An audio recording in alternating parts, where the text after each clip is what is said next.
Good afternoon, everybody. Anne's done a decent job of introducing me. So I'm Ben Hanson. I'm the editor-in-chief of the Interline. We're a tech publication for the fashion industry. We're fully free to read.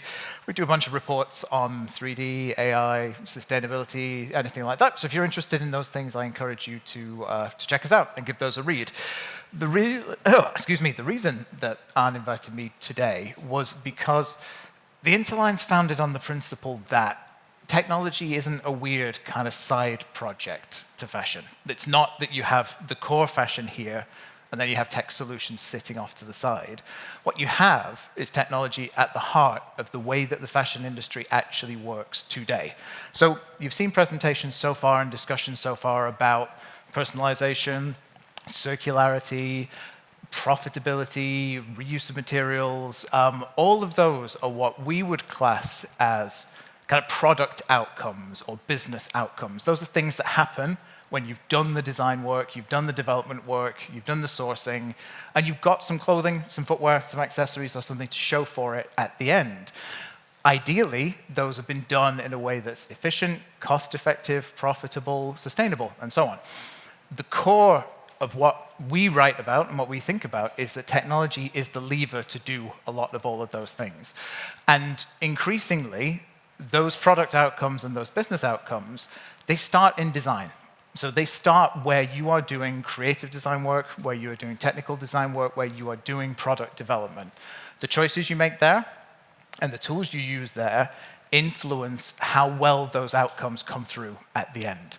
One of the kind of key technology areas that touches on all of those for us is what we call digital product creation, or DPC, which, as the name suggests, is about designing products, conceiving products, developing them technically, doing sourcing and so on, in a way that is digital native, in a way that incorporates 3D. If you hear me use the acronym DPC, try not to do it too much, but that's just the kind of the one that we use around the office. How many folks in the audience have used 3D from a design point of view, from a materials point of view? If you just raise your hand if you've used 3D before. OK, that's not too bad. That's a reasonable distribution. To give you a comparison there, so that's probably, I've quickly eyeballed that, that's maybe a quarter of the audience, I reckon, who's probably used 3D before. If I can benchmark that against what the industry average is. So at the Interline, we surveyed, I think, around 200 brands and retailers towards the end of last year. We found that something like 83% of companies have 3D either reasonably well integrated or pretty deeply integrated into the way that they work.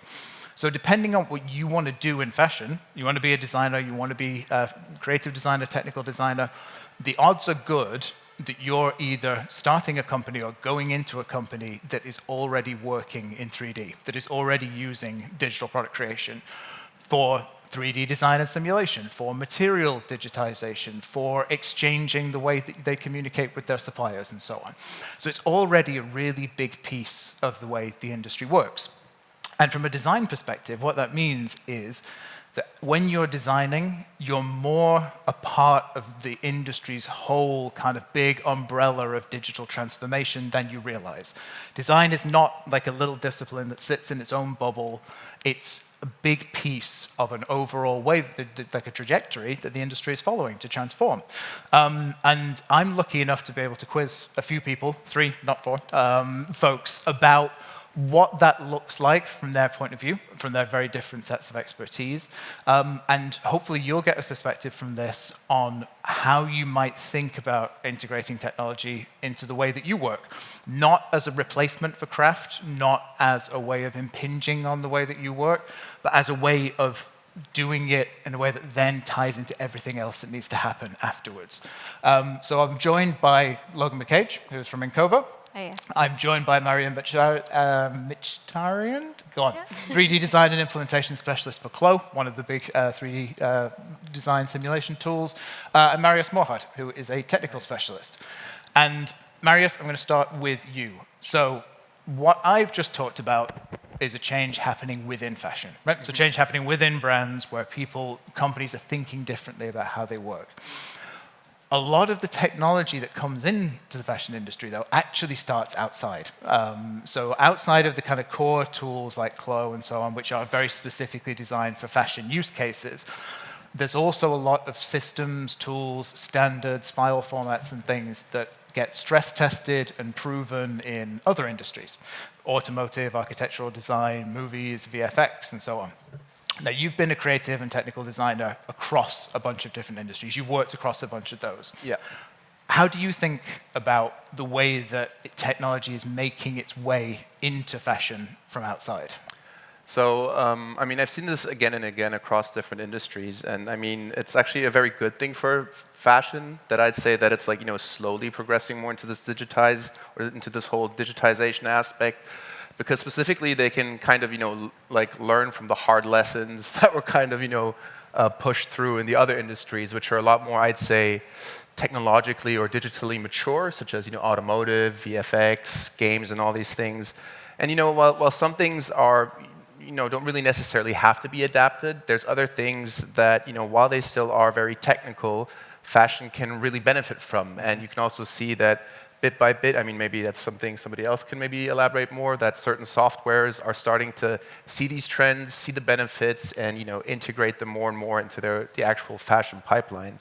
I mean, one of these examples that's kind of interesting, I mean, everybody's been talking about generative AI, and that's all nice and good, but it's not necessarily something that's very applicable in the whole production process, specifically in fashion at the moment. So one of the things that's been like a kind of a big talking point in VFX in games and automotive has specifically been interoperability and kind of conforming file formats and basically using these interoperable standards to kind of have a consistent visual, I'd say, output throughout the whole process. So basically making sure that the visual design intent that has been made by the creatives, the artist, basically matches downstream, like from the start to finish of the pipeline. And one of these technologies specifically, or these file formats, is called USD, which is Universal Scene Description. It's a file format that was pioneered by Pixar.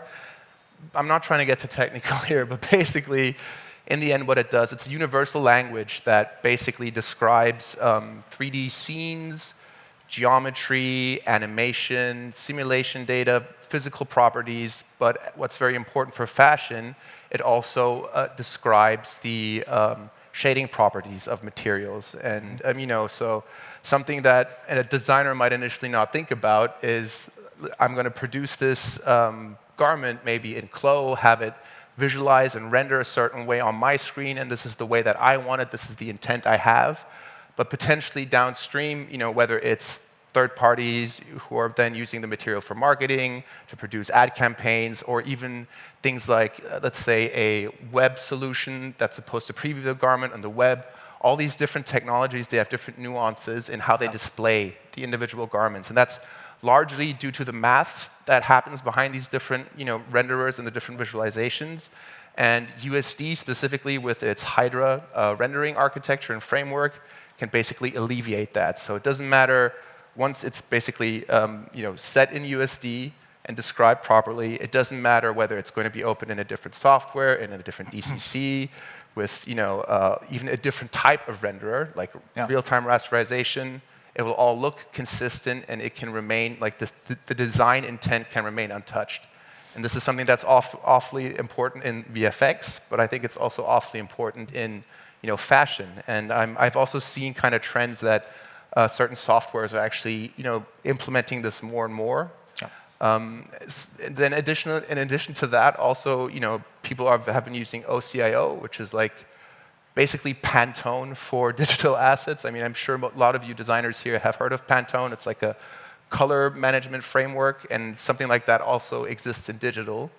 And it's just like all of these small technologies and let's say frameworks that can be implemented, or that are being implemented in different industries, that can be implemented in fashion, to really nail down this visual design intent and consistency from point A to point B.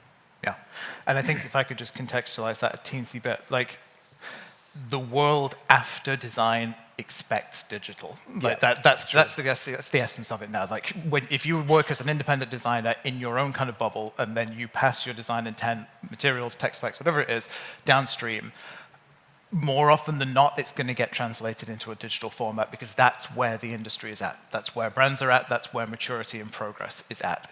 So the better people are equipped as designers to use digital tools from the beginning, the more that design intent is going to make its way through from the beginning to the end.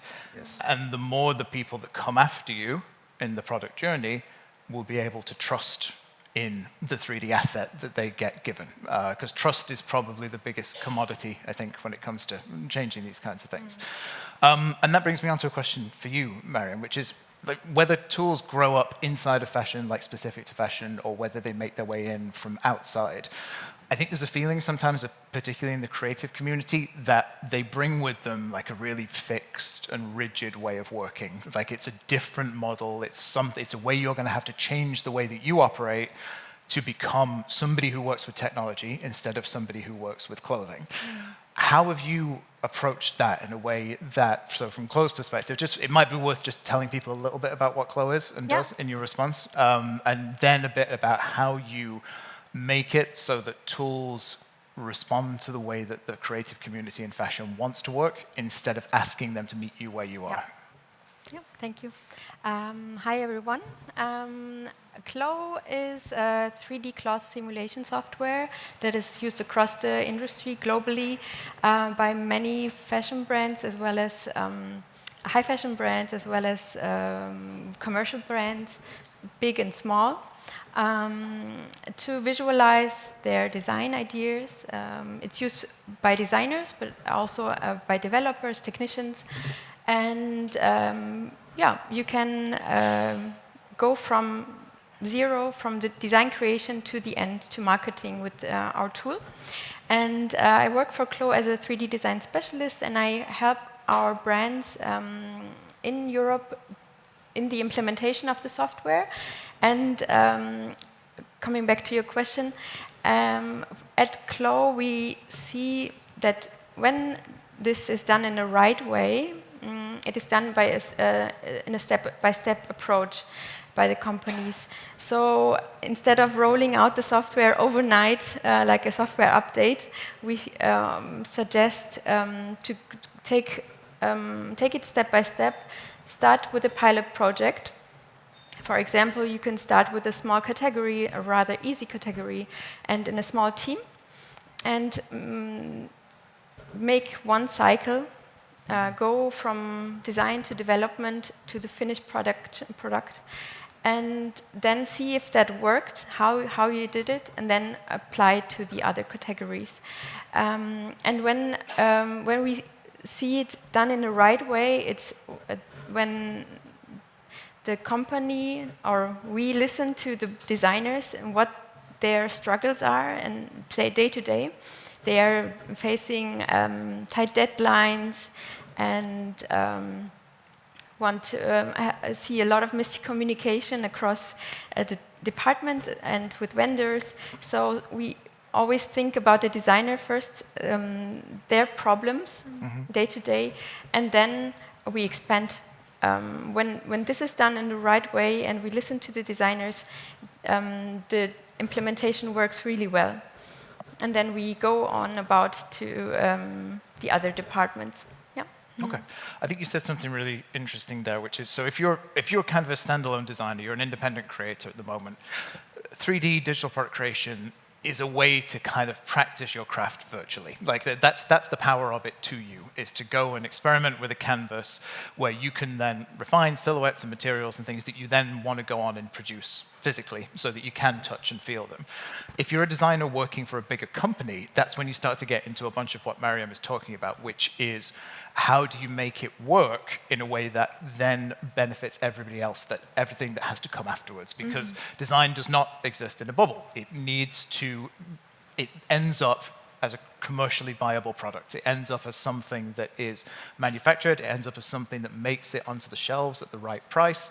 It's part of a journey. And I think I don't want people to take away the idea that 3D is just for big companies, and I don't want them to take away the idea that 3D is just for individual creatives. It's actually for both, and it has specific benefits for both. Definitely. Okay, cool. Logan, I have a question for you. So when we talk about one of those pieces, which is deploying any kind of technology, but 3D in this case, within a business, within kind of a decent-sized brand, let's say, I think you start to hit on some cultural questions around kind of how much can it conceivably do straight away, not just from a kind of tech limitations point of view, but from the point of view of what Mariam was talking about, which is you have a design community, a product development community who are used to working a certain way. It's a lot to expect that to change instantly. I've worked with enough brands anonymously, I can say, there's a lot of over-promising. There's a lot of companies who will think, well, this can solve all of my problems. This can do everything for me. What's your perspective on how to roll this kind of change out in a way that is realistic and grounded in what's practical and grounded in what people, creatives, have an appetite to do? Yeah, absolutely. I think what we're missing here is, what do we want from DPC? What do we want from using 3D design software? If you're a brand, is it your designers are trying to get to their design intent faster? Is it from a manufacturing perspective where you're reducing the amount of physical samples? When you can align what you want from DPC, that's when you can start putting into place, what technology do I need? What processes? What talent do I need? DPC is such a wide umbrella term, and it's constantly changing on a daily basis. I mean, back before COVID, when we talked about DPC, it was a lot about 3D design software, so utilizing Clo and Browseware. Now we're into 2025, and we're talking about AI now within the DPC process, and we're talking about all these different technologies and processes, and not saying that it's one specific.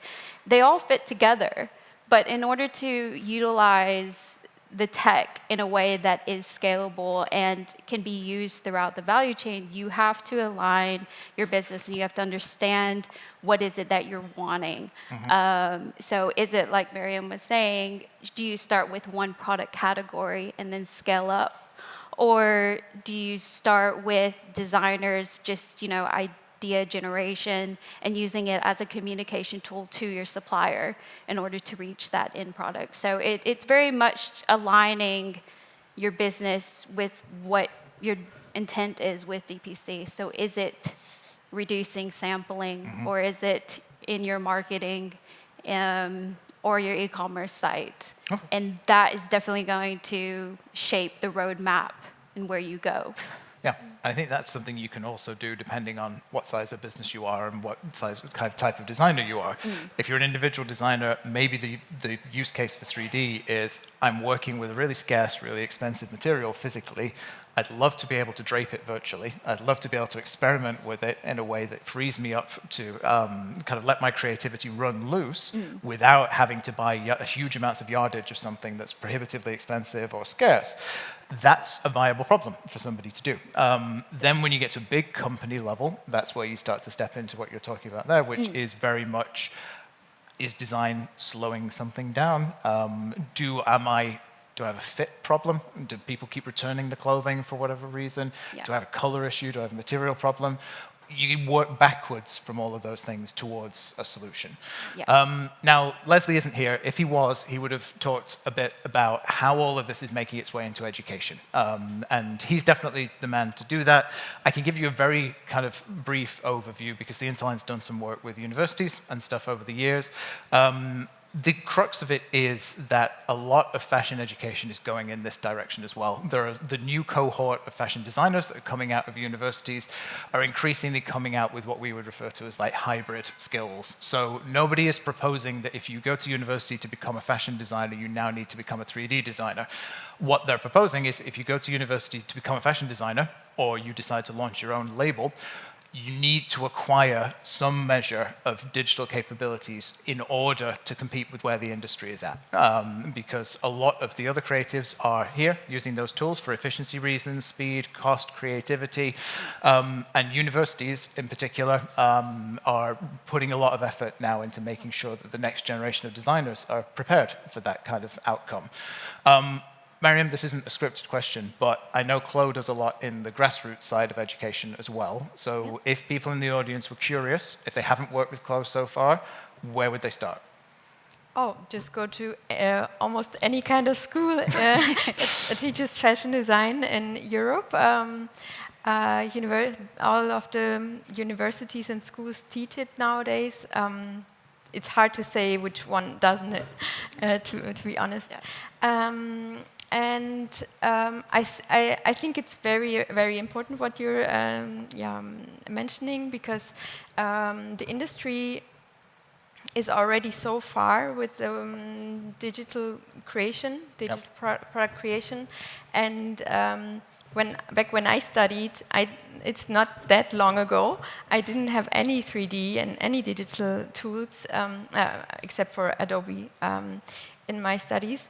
And luckily, in the past years, we've seen a very, very high growth in the universities and big demand from the industry to universities teaching. Yeah, and I'm older than you. I've been like 15 years worth of researching 3D in fashion. When I first started down that road, it would have been rare to come across a brand that wanted to prototype most of their styles in 3D. If any of you now want to go and design shoes for some of the biggest lifestyle brands in the world, the expectation is that all of your design work will happen in 3D, because the target is for all of those products to be prototyped and refined and experimented on and iterated on in 3D within like a 3-year horizon. So it's one of those things where it's come a long way in quite a short span of time. And if one thing I want everybody to try and take away from this session, it is just how much 3D maturity there is out there and how important digital product creation is to not just design, but to the business of making products. And I've got a question for you on that one. Yeah. Sorry, you can interrupt me first. Can I add to that? Please do. Actually, I think I have taught a lot of students Chloe and browseware, and a lot of them are very scared of the technology, and they're like, I can't do this. But I don't know if you have been final year major project in fashion design. I did my undergraduate in BA Honors Fashion Design. You have to make sample after sample after sample, and by the time you're done with your final year, you're like, I'd never want to touch a sewing machine ever again. But you know what I'm talking about. I know you do. But Chloe allows you, and these softwares allow you to kind of cut that process. So you can, the best thing about 3D is that if you make a mistake, Control-Z, Control-Z, that is your best friend. And then it kind of removes that fear that you have as a designer or a design student that, oh, I don't want to cut that really expensive fabric because I want to eat dinner tonight.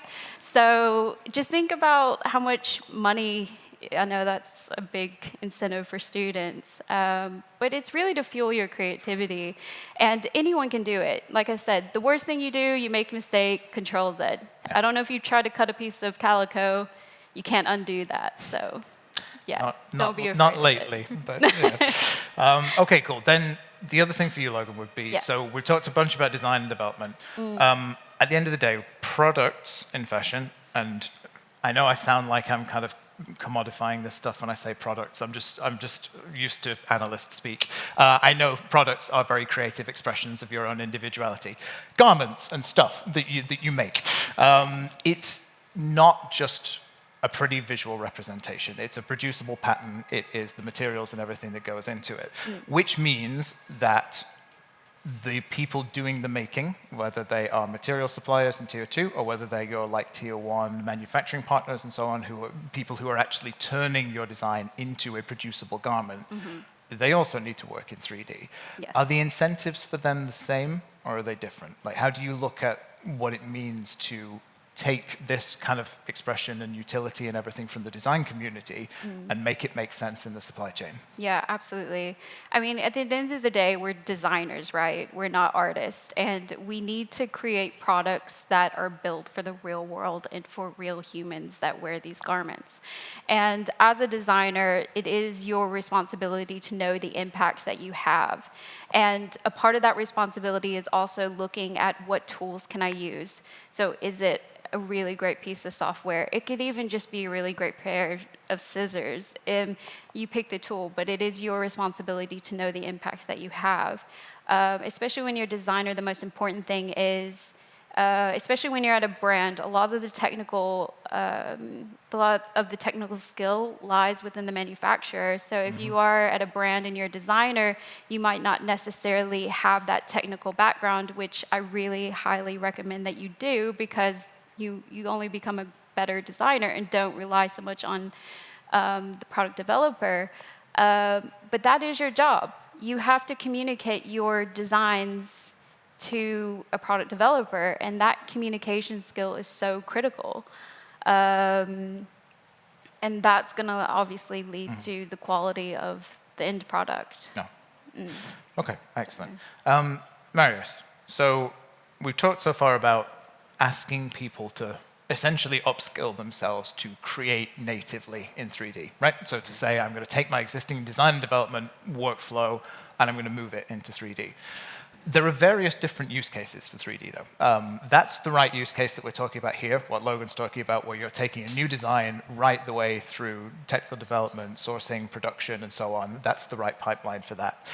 If what you just want is a 3D representation of a product that you've already created, garments, accessories, footwear, whatever it might be, there are ways to capture that once it's created and then still get a 3D asset afterwards that has a bunch of utility and a bunch of different ways that you can use it, whether you're showing it to potential kind of retail partners, whether you're using it in social media, whether you're using it from a bunch of different downstream use cases. You've done some work in some interesting kind of pipelines for capturing 3D representations of existing stuff. Walk us through that a bit. Yeah, so I mean, a lot of times, just whether or not it is like a product that was produced by a large brand or company downstream, whether it's a retailer or something like an e-commerce site, a lot of times that data isn't available to them due to whatever reasons, or even if you're just somebody who is producing by themselves as like a solo designer, there can still be benefits. Traditionally, the way that you would do this would be through photogrammetry and LiDAR capturing, which is basically you take a bunch of pictures, a high resolution from certain angles, and then you go through this lengthy process to kind of like recreate a point cloud from those pictures, and then create a 3D garment out of that. And then you stitch all these little images together to get the texture representation on it, and then you kind of hope that the lighting was good enough when you're taking the pictures so get the feel over it. And yeah, it's also currently quite the challenging process, and there are ways over the years that have been done to automate these processes. I was working for a virtual try-on company called Viking, and this was like the biggest thing that we always had with our clients. Even big brands, you'd be surprised how little of the actual 3D data was available for their products downstream. And the biggest issue there was always scalability, right? So on an individual piece, you can take a lot of time. You can meticulously craft all the angles for the cameras. You can do touch-up in meshing, and afterwards in a DCC, and all these things are great. But if you have, I don't know, let's say 2,000 products you'd like to digitize in a way so people can use them in virtual try-on applications or view them online, that simply is not possible. Now, where there are a lot of ways to automate the whole capturing process. At Viking, we built like a small rig that would turn the camera around and all these things. This is still something that kind of would be a core issue. Now, this is one of the things where I'm actually kind of excited, because before I'd kind of said that you kind of should dull down the expectation when it comes to these ravaging new sensational technologies like AI or generative AI. But specifically in this use case, there actually are some really cool things that you can do with generative AI. Specifically, there's a new rendering technology that's out there that is called Gaussian splatting. which just means, let's not get too technical, instead of representing a object digitally with triangles as like a mesh, we just do it with point clouds. And whenever we move the camera, we kind of move these small points a bit, to each other so that they face the camera and they overlap, and then it produces a very lifelike, realistic image of, our digital representation. The great thing is that whole process itself is not very resource intensive, and can be also quite cheap to visualize, so it can run anywhere. But one of the recent projects that I had explored, where we had built a pipeline where we basically used generative AI to take a small subset of images of a product and then create additional, in-between images from all various angles using this multi-view synthesis to then produce a Gaussian splatting point cloud out of it.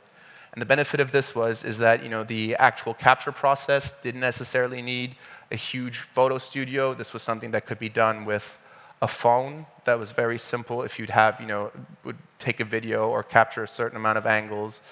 And it basically yielded a very accurate representation and was also super lightweight. So, a lot of times you'll have very great 3D scans that come out of this big photogrammetry process, and then you'll have like a technical artist spend 3 days just optimizing it for web, whether it's the textures, the actual mesh size and all these things. And this is one of these areas where for the first time I could actually say, wow, generative AI is actually disrupting, one of these traditional tried and true processes. Now, there is one thing that still is to be said. A lot of times with generative AI, there's this kind of still this trust you have to build, specifically with brands, because anything generative immediately sounds these alarm bells to brands where they're like, this can't be controlled. Yeah. Yeah. And there is like still always a small margin for error. There, depending on the input data that you gave these models, you could obviously minimize the error to a certain degree.